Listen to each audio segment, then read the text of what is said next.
नमस्कार सर्वांना. दिगंबरा दिगंबरा श्रीपाद वल्लभ दिगंबरा श्री स्वामी समर्थ. तुमचं सगळ्यांचं आपल्या स्वामीसहित सेवा या चॅनलमध्ये स्वागत आहे. जर तुम्हाला व्हिडिओ आवडला असेल तर प्लीज लाईक, शेअर आणि सबस्क्राईब करा. तर आज आपण स्वामींचे 11 गुरुवार कसे करायचे किंवा 11 गुरुवाराचं व्रत कसं करायचं हे बघणार आहे. तर उद्या गुरुवार आहे, त्यात पौर्णिमा आहे, शाकंभरी पौर्णिमा आहे, त्यात गुरुपुषामृत योग आहे. तर ज्यांना 11 गुरुवाराचं व्रत जर करायचं आहे तर त्या लोकांनी उद्या सुरू केलं तरी चालेल. उद्यासारखा मुहूर्त तुम्हाला परत मिळणार नाही. खूप सुंदर योग आहे, खूप अद्भुत योग आहे. तर तुम्हाला जर स्वामींचा जर 11 गुरुवाराचं जर व्रत करायचं असेल तर प्लीज तुम्ही उद्यापासून सुरू करा. म्हणून मी हा व्हिडिओ केला आहे आणि तो आता टाकत आहे. तर तुम्ही आता मला विचाराल की ताई, पौष महिना आहे तर स्वामींचं हे 11 गुरुवाराचं व्रत केलं किंवा पोथी वाचली तर चालेल का? हो, आपण देवाची सेवा करतो आहे, त्याला काहीच प्रॉब्लेम नाही. देव आपल्याला म्हणतो का की पौष महिन्यामध्ये माझी सेवा करू नका किंवा पौष महिन्यामध्ये तुम्ही काहीच वाचू नका? अजिबात नाही. आता शाकंभरी नवरात्र आहे तर उद्या आपण ते समाप्ती करणार आहोत, सेवा मांडणी करणार आहोत, पूजा मांडणी करणार आहोत. तर आपल्याला वाचायला आणि स्वामींची सेवा करायला कुठलाही मुहूर्त बघायची गरज नाही आहे. तर स्वामींचं 9 गुरुवाराचं पण व्रत आहे, पण आता आपण इथं 11 गुरुवार कसे करायचे त्याची आपण माहिती बघणार आहोत. तर तुम्ही उद्या काय करायचं आहे की उद्या किंवा तुम्ही कुठल्याही गुरुवारी ज्या दिवशी चालू कराल त्या दिवशी सकाळी तुमच्या घराच्या जवळ दत्त मंदिर असेल किंवा स्वामींचं मंदिर असेल किंवा केंद्र असेल तर जाताना तुम्ही नारळ आणि खडीसाखर आणि थोडीशी फुलं अशी घेऊन जायची आहे. महाराजांना छान प्रार्थना करायची आहे. महाराजांना आणि स्वामींना म्हणायचं आहे की मी 11 गुरुवार करत आहे तर हे निर्विघ्नपणे माझ्याकडून वाचून घ्या आणि हे जे 11 गुरुवारांचं व्रत जे आहे ते निर्विघ्नपणे माझ्याकडून होऊन दे आणि ह्याच्यामध्ये काही अडथळे किंवा काही अडचण येऊन दे नको.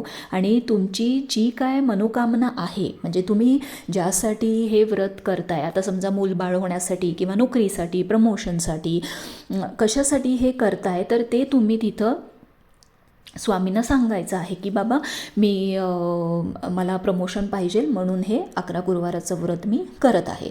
तर महाराजांना खूप मनापासून सांगा आणि तिथं सगळं सांगितल्यावर ती खडीसाखर, फुलं आणि नारळ त्यांच्या समोर ठेवा, त्यांना मुजरा करा आणि मग तुम्ही घरी या आणि मग तुमची नित्यसेवा आणि तुम्ही गुरुवारचं जे वाचायचं आहे स्वामींचं ते सुरू करू शकता. तुम्हाला पारायणासाठी एक तर म्हणजे स्वामींचा फोटो लागणार आहे किंवा स्वामींची मूर्ती लागणार आहे. छोटी मोठी कुठली चालेल. मूर्ती नसेल तर प्लीज एक फोटो तरी तुम्हाला पाहिजेलच पाहिजे. असं म्हणू नका की माझ्याकडं फोटो नाही आहे किंवा मिळत नाही. तुम्ही कुठल्याही तुमच्या जवळच्या पूजेच्या स्टोअरमध्ये जावा किंवा गुगलवरती जावा, HD Swami Samarth HD images असं घाला, त्यात ते छान ती इमेज डाउनलोड करून घ्या. त्यानंतर तुम्ही ती प्रिंट करून ती लॅमिनेट करून घेऊ शकता, ती फ्रेम करून घेऊ शकता. हे बघा, तुम्हाला करायचं झालं ना तर खूप ऑप्शन्स आहेत. अजिबात म्हणू नका की मला ताई मिळाला नाही किंवा मिळत नाही आहे. अजिबात नाही. आपल्याकडे आपण खूप हायटेक झालेलो आहोत आणि आपल्याला कुठेही हे मिळून जातं. तर तुम्ही तुमच्याकडं स्वामींची फोटो किंवा मूर्ती पाहिजे. स्वामी चरित्र सारामृताची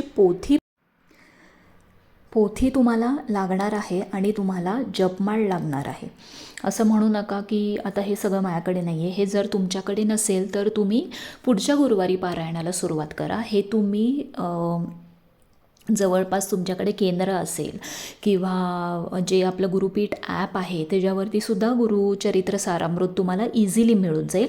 नाहीतर मी डिस्क्रिप्शन बॉक्समध्ये साळवेताईंचा नंबर देते, तुम्ही त्यांच्याकडून ही पोथी मागवू शकता आणि फोटो, स्वामींचा फोटो किंवा मूर्ती तुम्ही केंद्रातून किंवा जसं मी तुम्हाला सांगितलं तसं तुम्ही मागवू शकता.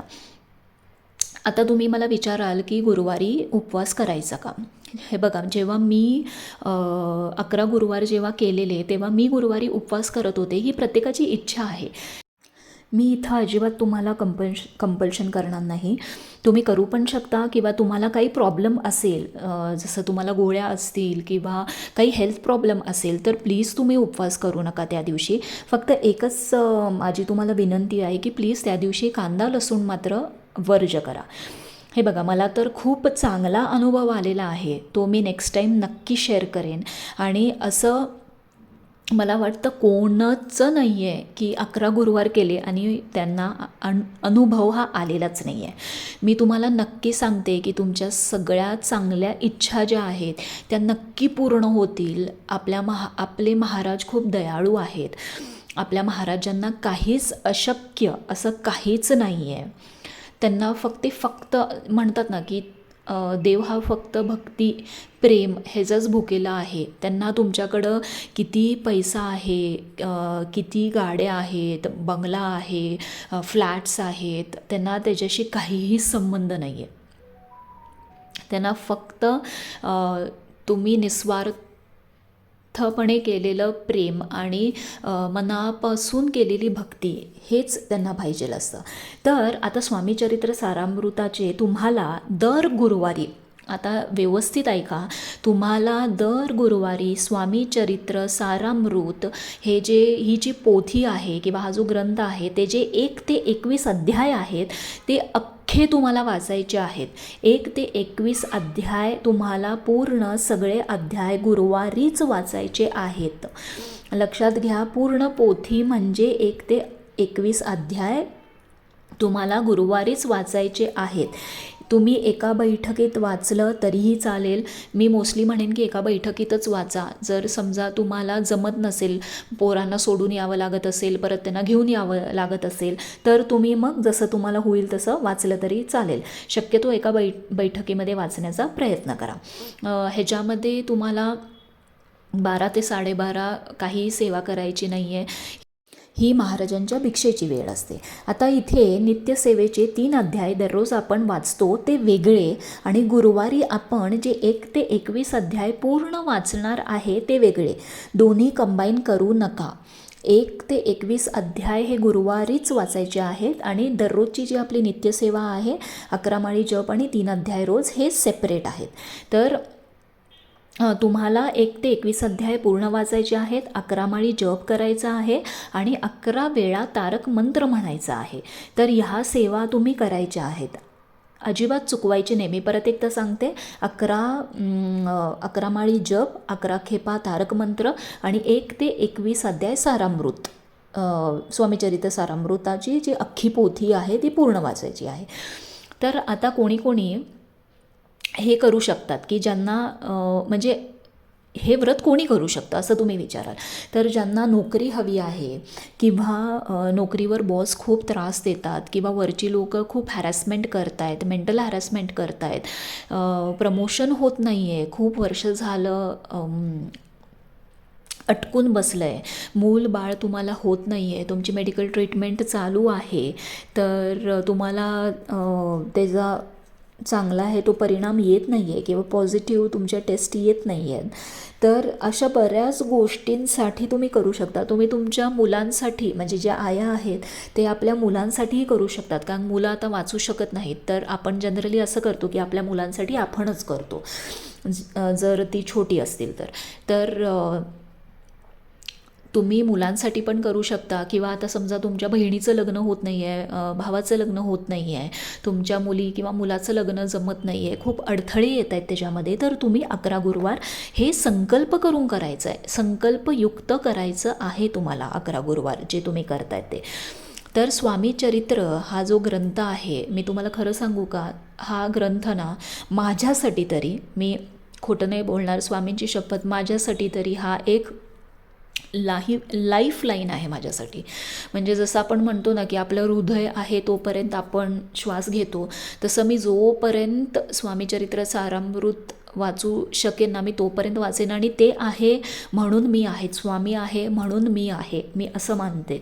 तर हा ग्रंथ जरी तुमच्या घरी असेल ना तरी स्वामींची तुमच्यावर कायम कृपा राहील. मी शब्दात वर्णनच नाही करू शकत की हा ग्रंथ काय आहे माझ्यासाठी, किंवा तुम्ही कुठल्याही स्वामी सेवेकरींना विचारा की हा ग्रंथ त्यांच्यासाठी काय आहे. हा ग्रंथ तुमचं आयुष्य, तुमचं नशीब बदलून टाकेल, हे तुम्ही नक्की लक्षात ठेवा. आता हे बघा, मांडणीबद्दल जर प्रश्न असतील तर मांडणी काही ॲब्सल्युटली जास्त मोठी नाही आहे. तुम्हाला एक चौरंग घ्यायचा आहे. त्यावर छान तुम्हाला जे काही वस्त्र घालायचं आहे ते घाला. स्वामींचा फोटो किंवा मूर्ती प्लीज प्लीज प्लीज एक काहीतरी घ्या. त्यांना छान हार घाला, फुलं घाला, शंख, घंटा हे जे आपल्याकडे आहे ते ठेवायची आहे. गणपती बाप्पांची छोटी मूर्ती असेल किंवा छोटीशी सुपारी असेल ती आपल्याला ठेवायची आहे. स्वामींना छान अभिषेक घाला, अष्टगंध लावा, हिना अत्तर लावा आणि त्यांना खडीसाखरेचा नैवेद्य दाखवा. छान एक तुपाचा दिवा लावा किंवा जोपर्यंत तुमचं होत नाही तोपर्यंत एक छान समई लावून ठेवा आणि एका पेल्यामध्ये पाणी ठेवा. आपण जे 11 खेपा 11 माळ जप आणि 11 खेपा तारक मंत्र करणार आहोत ते सगळं झाल्यानंतर हे पाणी तुम्ही सगळ्या घरच्या लोकांना तुम्ही देऊ शकता आणि स्वतःही तुम्ही पिऊ शकता. तर उपवासाला तुम्ही इथे खिचडी, शिकरण, बटाटाचा कीस, रताळीचा कीस हे खाऊ शकता, फळं खाऊ शकता. रात्री स्वामींना छान स्वयंपाक करा, नैवेद्य करा, तुम्हाला जे जमेल ते करा आणि तुम्ही त्यांना नैवेद्य दाखवा, त्यांची छान आरती करा आणि मग तुम्ही उपवास सोडू शकता. इथे तुम्हाला 11 गुरुवार म्हणजे जेव्हा तुम्ही 11 गुरुवार करणार आहात तेव्हा एक थोडेसे नियम आहेत, ते आपण आता लगेच बघून घेऊया. तुम्ही सासरी गेला तर तुम्ही हे व्रत धरू शकता. फक्त जेव्हा तुम्ही आपल्या आईकडे म्हणजे जेव्हा तुम्ही आपल्या माहेरी जाल तर तो गुरुवार तुम्ही अजिबात धरू नका. हे बघा, आपण लग्न झाल्यानंतर आपलं घर चेंज झालं, आपलं गोत्र चेंज झालं, आपलं कुळ चेंज झालं आहे. सो आईकडे जेव्हा आपण माहेरी जातो तेव्हा तो गुरुवार तुम्ही स्किप करा. पिरियड्स आले तुमचे मध्ये तोही गुरुवार तुम्हाला स्किप करायचा आहे. पिरियड्समध्ये कुठलीही सेवा तुम्ही 4-5 दिवस करायची नाही आहे. दर गुरुवारी आपल्याला सेवा करायचीच आहे, हे लक्षात ठेवा. जर समजा तुम्हाला काही अर्जंट प्रॉब्लेम असेल, ट्रॅव्हलिंग असेल तर तो गुरुवार तुम्ही स्किप करा आणि पुढचा गुरुवार तुम्ही धरू शकता. आता उद्यापनाचं तुम्ही जर विचारलं तर उद्यापन तुम्ही यथासांग करा. 11 मुलांना जेवायला घातलं तरी चालेल, 9 चालेल, 5 चालेल, 2 चालतील, 1 चालेल, नाही तर एक छान जोडपं तुम्ही बोलवा आणि त्यांना जेवायला घाला. तुम्ही जर काहीच जमलं नाही तर जवळच्या केंद्रात किंवा स्वामींच्या मठात किंवा दत्त महाराजांच्या मठात जावा, देवळात जावा, तिथं शिदा तुम्ही दान करा आणि तुम्ही अशी ही सांगता करू शकता. मी फक्त एवढंच सांगेन, 11 गुरुवारांची सेवा करून बघा आणि मग मला नक्की तुम्ही बॉक्समध्ये सांगा की तुम्हाला काय काय अनुभव आलेत ते. कारण आपले स्वामी खूप दयाळू आहेत आणि त्यांना काहीच अशक्य नाही आहे. तुमचं हे व्रत स्वामी लवकरात लवकर तुमच्याकडून पूर्ण करून घेऊ. श्री स्वामी समर्थ.